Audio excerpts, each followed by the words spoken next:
നീതിമാനായ യേശുവിനെക്കുറിച്ച് പ്രസംഗിക്കുന്നെങ്കിലും നീതിമാനെ സ്വീകരിച്ച നീതിമാന്മാരെക്കുറിച്ച് ഒരു വാക്ക് പറയുവാനോ അവർക്ക് സമയമില്ല.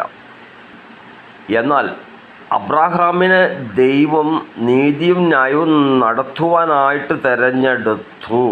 ആ തിരഞ്ഞെടുത്തത് കൊണ്ട് അബ്രാഹാം യഹോവയുടെ സന്നിധിയിൽ തന്നെ നിന്നതുകൊണ്ടാണ് ദൈവം അബ്രാഹാമിനെ തിരഞ്ഞെടുത്തത്.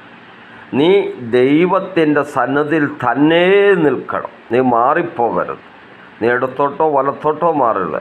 ഉൽപ്പത്തി പുസ്തകം 18-ാം അധ്യായത്തിൻ്റെ 23-ാം വചനത്തിൽ അബ്രാഹാം അടുത്ത് ചെന്ന് ദൈവത്തോട് പറഞ്ഞു. 2, അബ്രാഹാം അടുത്ത് ചെന്ന് ദൈവത്തോട് പറഞ്ഞു. എന്താണ് പറഞ്ഞത്?